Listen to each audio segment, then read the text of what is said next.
Good evening friends. ఈరోజు వార్తల్లోని ముఖ్యమైనటువంటి కరెంట్ అఫైర్స్ చూద్దాం.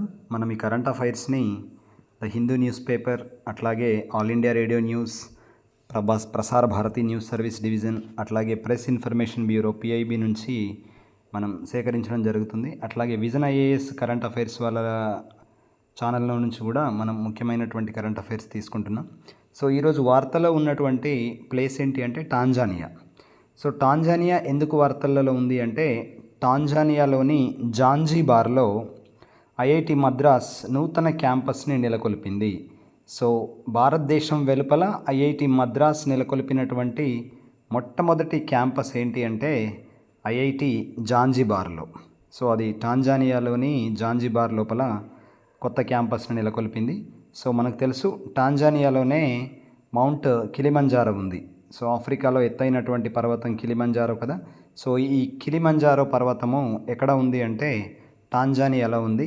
టాంజానియా యొక్క క్యాపిటల్ సిటీ ఏంటి అంటే డోడోమా లేదా డోడోమా. ఓకే, నెక్స్ట్ అట్లాగే మనం నిన్న వార్తల్లో చూసాం. First India Australian education and skill council meeting ఒకటి మనకు గుజరాత్లోని ఐఐటి గాంధీనగర్లో జరుగుతుంది అని చెప్పుకున్నాం. సో ఈ సందర్భంగానే భారతదేశ ఎడ్యుకేషన్ మినిస్టర్ అయినటువంటి ధర్మేంద్ర ప్రధాన్, అట్లాగే Australian education minister Jason Clare మధ్య ఒక ఒప్పందం జరిగింది. ఇదేంటి అంటే ఆస్ట్రేలియాకు చెందినటువంటి 2 యూనివర్సిటీలు మనకు గుజరాత్లోని గిఫ్ట్ సిటీ లోపల 2 యూనివర్సిటీలు క్యాంపస్లు నెలకొల్పబోతున్నాయి. అవి ఏంటి అంటే university of Wollongong and university of Deakin. University of Wollongong and university of Deakin. So ఈ 2 యూనివర్సిటీస్ కూడా గుజరాత్లోని గిఫ్ట్ సిటీ లోపల ఆస్ట్రేలియన్ యూనివర్సిటీస్ తమ క్యాంపస్లు నెలకొల్పుతున్నాయి. సో దీనికి మధ్య ఒప్పందం అనేది మనకు ధర్మేంద్ర ప్రధాన్కి అట్లాగే జేసన్ క్లేర్ ఆస్ట్రేలియన్ ఎడ్యుకేషన్ మినిస్టర్కి మధ్యలో కుదిరింది. సో త్వరలోనే ఈ యూనివర్సిటీ క్యాంపస్లు ఓపెన్ కాబోతున్నాయి. So IIT Madras opens of sure campus in Zanzibar Tanzania అని మనం హిందూ లోపల వార్త చూసాం. సో అట్లాగే నెక్స్ట్ ఒకటి మిన్నేమాటా కన్వెన్షన్. సో ఈ మిన్నేమాటా కన్వెన్షన్ అనేటువంటిది ఏంటి అంటే ఈ మెర్క్యూరీ అనేటువంటి ఒక లోహం ఉంటుంది కదా. సో మనకు తెలుసు మెర్క్యూరీ ఎక్కడ వాడతామంటే మనం థర్మోమీటర్లో వాడతాం అన్నమాట. సో ద్రవ రూపంలో ఉండేటువంటి ఏకైక లోహం పాదరసం, అదే మెర్క్యూరీ. సో ఈ మెర్క్యూరీ వల్ల మనిషికి వచ్చేటువంటి వ్యాధి ఏంటి అంటే మిన్నేమాటా అనేటువంటి వ్యాధి వస్తుంది.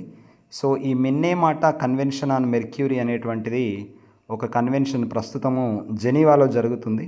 సో మొట్టమొదటిసారిగా కూడా ఈ మిన్నేమాటా కన్వెన్షన్ అనేటువంటిది 2013లో స్విట్జర్లాండ్లోని జెనీవాలో ఈ మొట్టమొదటి కన్వెన్షన్ పైన సంతకాలు చేయడం జరిగింది. సో ప్రస్తుతము 5th సెషన్ కూడా జెనీవా లోపల జరుగుతుంది. సో ఆ న్యూస్ ఒకటి ఉంది. సో అట్లాగే మనకు ఇంటర్నేషనల్ సోలార్ అలయన్స్, మనం మొన్న కూడా చెప్పుకున్నాం. ఈ ఇంటర్నేషనల్ సోలార్ అలయన్స్ అనేటువంటిది 2015లో ప్యారిస్లో జరిగినటువంటి COP21 21st conference of parties. So 21వ COP21 సమావేశాల లోపల ప్యారిస్లో జరిగినటువంటి సమావేశాల్లో 2015లో భారత్ మరియు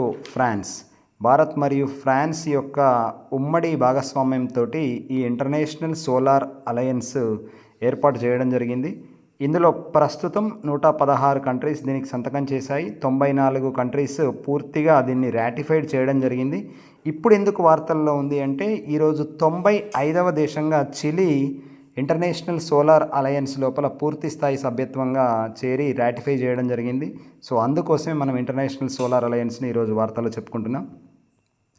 so next government expands Bharat Atta sale to curb rising prices. పెరుగుతున్న ధరలకు అనుగుణంగా ఈ పండగ సీజన్ కాబట్టి దేశంలో ఉన్నటువంటి ఢిల్లీలోనూ ఉన్నటువంటి పౌరులకు తక్కువ ధరల లోపల ఆటా అంటే గోధుమ పిండి భారత్ ఆటా అనేటువంటి బ్రాండ్ తోటి 27 రూపాయల 50 పైసలకు కేజీ చొప్పున భారత్ ఆటా అనేటువంటి గోధుమ పిండిని కేంద్ర ప్రభుత్వం ఇవ్వబోతుంది.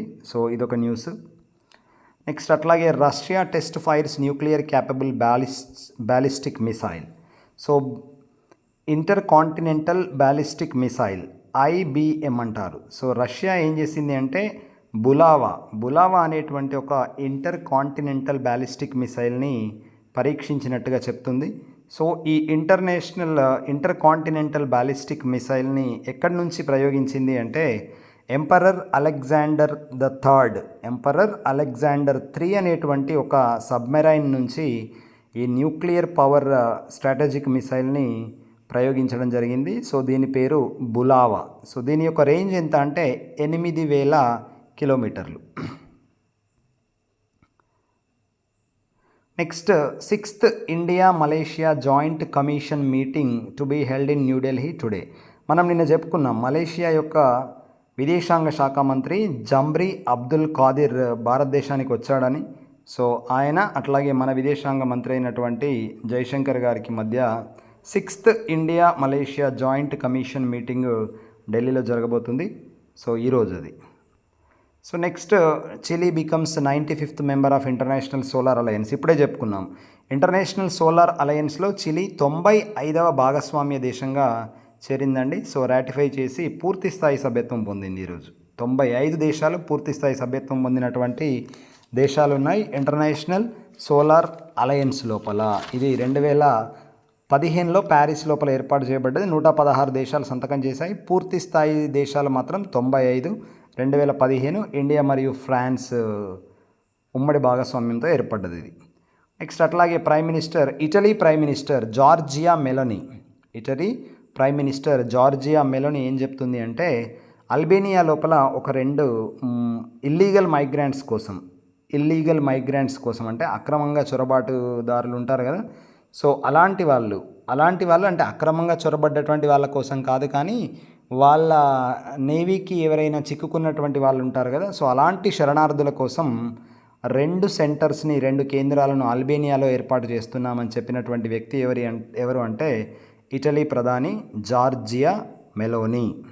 సో ఈమె ఇటలీ ప్రధాని జార్జియా మెలోని. సో నెక్స్ట్ మరొక వార్త ఏంటి అంటే ఈరోజు 7th నవంబర్ ఏంటి అంటే national cancer awareness day, cancer అవగాహన దినోత్సవము. సో నెక్స్ట్ మరొక ముఖ్యమైనటువంటిది 7వ ఇండియా జార్జియా భారతదేశం మరి అట్లాగే జార్జియా దేశానికి చెందినటువంటి ఫారెన్ ఆఫీస్ కన్సల్టేషన్స్ న్యూఢిల్లీ లోపల మొదలైనాయి నిన్న. సో అదొక వార్త చూస్తున్నాం మనం. నెక్స్ట్ ఇందాక చెప్పుకున్నాం మనం మిన్నేమాటా కన్వెన్షన్ ఇప్పుడు ప్రస్తుతం జెనీవాలో జరుగుతుంది అని చెప్పుకున్నాం కదా. సో ఈ మిన్నేమాటా కన్వెన్షన్ ఆన్ మెర్క్యూరీ అనేది 2013 లోపల అడాప్ట్ చేసుకోవడం జరిగింది. అప్పుడు మొట్టమొదటిసారిగా ఇది ఏర్పాటు చేయడం జరిగింది. సో ఇండియా దీన్ని 2018లో ఆమోదించడం జరిగింది. ఇది 2013లో ఆమోదిస్తే సో అమల్లోకి వచ్చింది 2017 నుంచి అమల్లోకి వచ్చింది ఈ కన్వెన్షన్. సో దాన్ని భారతదేశం రాటిఫై చేసింది 2018.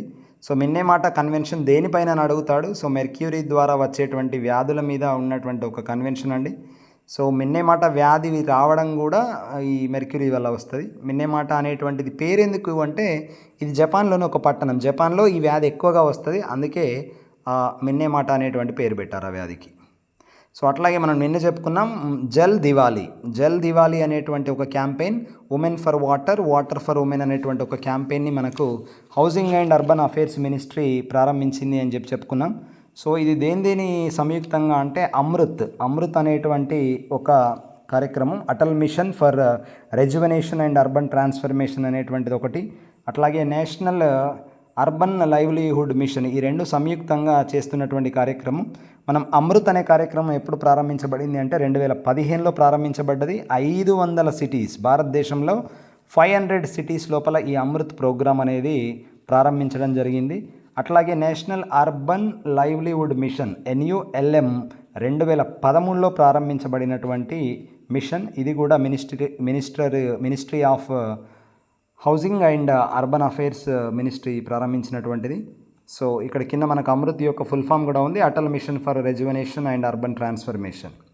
So next prime minister meets his majesty the king of Bhutan. మనం చెప్పుకున్నాం భూటాన్ రాజు అయినటువంటి జిగ్మీ కేసర్ నాంగ్యల్ వాంగ్చుక్ భారతదేశానికి రావడం జరిగింది. 2 రోజులు అస్సాం పర్యటనలో ఉన్నారు. సో ఈరోజు ప్రధానమంత్రి నరేంద్ర మోడీ గారిని ఢిల్లీలో కలిశారు. వీరిద్దరి మధ్యలో చర్చలు జరుగుతున్నాయి. సో ఫైనల్గా వేటిపైన సంతకాలు చేసిరనేది మనం చివరిలో చెప్పుకుందాం. సో నెక్స్ట్ 3000 సంవత్సరాల క్రితం ఉన్నటువంటి ఒక జియోగ్లైఫ్.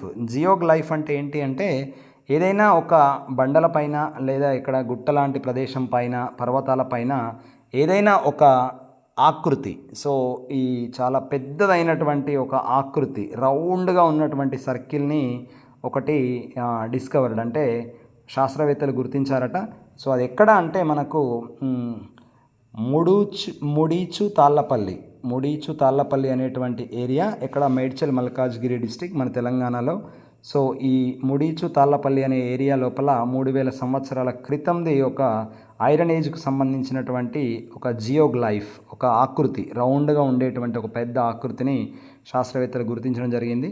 సో అట్లాగే నెక్స్ట్ నోబెల్ పీస్ ప్రైజ్ మనకు తెలుసు 2022 సంవత్సరానికి గాను నోబెల్ పీస్ ప్రైజ్ ఎవరికి వచ్చింది అంటే సో నర్గీస్ మహమ్మదీకి నోబెల్ పీస్ ప్రైజ్ వచ్చింది ఇటీవల. సో ఈమె ఇరానియన్లోని మానవ హక్కుల కార్యకర్త. సో ఇరాన్లో మానవ హక్కుల కార్యకర్త అయినటువంటి నర్గీస్ మహమ్మదీకి నోబెల్ పీస్ ప్రైజ్ అనౌన్స్ చేయడం జరిగింది. సో నర్గీస్ మహమ్మదీ ప్రస్తుతం జైల్లోనే ఉంది. సో ఈమెను హాస్పిటల్కి తీసుకువెళ్ళమంటే ఈమె హిజాబ్ కట్టుకుంటే తప్ప హాస్పిటల్కి తీసుకెళ్ళమని చెప్పేసి అక్కడి జైలు అధికారులు చెప్పారట. సో దానికోసం ఈమె హంగర్ స్ట్రైక్ లోపల ఉన్నట్టుగా మనకు వార్త వచ్చింది. So recent Nobel peace praise ఎవరు అంటే 2023లో నర్గీస్ మహమ్మదీ, 2022 అని చెప్పాను, క్షమించాలి, 2023 నోబెల్ పీస్ ప్రైజ్ నర్గీస్ మహమ్మదీ. అట్లాగే మనం నిన్నటి వార్త ఒకటి ఇంపార్టెంట్ ఏంటి అంటే ఐఎన్ఎస్ సూరత్. మనం ఇదివరకే చెప్పుకున్నాం ప్రాజెక్ట్ 15Bలో భాగంగా గైడెడ్ మిసైల్ డిస్ట్రాయర్లు 4 ఉన్నాయి. అవి ఏంటంటే ఒకటి ఐఎన్ఎస్ విశాఖపట్నం, అట్లాగే ఐఎన్ఎస్ మార్ముగోవ్. రీసెంట్గా మొన్న మనం చూసాం ఏంటి 20 అక్టోబర్ నాడు ఐఎన్ఎస్ ఇంఫాల్ని కూడా నేవీకి అందజేయడం జరిగింది. సో ఇందులో 4వది ఏంటి అంటే ఐఎన్ఎస్ సూరత్. సో ఈ ఐఎన్ఎస్ సూరత్ అనేటువంటి దాని యొక్క క్రెస్ట్ని అన్వీల్ చేశారు. క్రెస్ట్ అంటే ఏంటి అంటే దాని యొక్క లోగో, చిహ్నం అంటారు కదా, ఆ పెద్ద షిప్ పైన ఉండేటువంటి ఒక లోగో. సో ఆ లోగోని అన్వీల్ చేయడం జరిగింది, అంటే ఓపెన్ చేయడం జరిగింది. సో ఈ ఐఎన్ఎస్ సూరత్ అనేటువంటి దాని యొక్క లోగో పైన ఏమేమి ఉంటుంది అంటే హజీరా లైట్ హౌస్, అట్లాగే ఈ సూరత్ కాబట్టి ఇది గుజరాత్ది. సో దాని మీద ఆసియాటిక్ లయన్ బొమ్మ, తర్వాత ఈ సూరత్ లైట్ హౌస్ ఇవన్నీ ఉంటాయి. సో ఇది ఐఎన్ఎస్ సూరత్కు సంబంధించి. నెక్స్ట్ ఇవి ఈరోజు వార్తల్లో ఉన్నటువంటి ముఖ్యమైనటువంటి కరెంట్ అఫైర్స్. సో మన ఛానల్ని ఎవరైనా మిత్రులు ఇప్పటి వరకు సబ్స్క్రైబ్ చేయకపోతే ప్లీజ్ సబ్స్క్రైబ్ చేయండి. అట్లాగే మీ సమీపంలో ఉన్నటువంటి మీ ఫ్రెండ్స్ లేదా బంధువులు ఎవరైనా పోటీ పరీక్షలకు సిద్ధమవుతున్నటువంటి వాళ్ళు ఉంటే వాళ్ళకి దయచేసి మన ఛానల్ని సజెస్ట్ చేయండి. Thank you.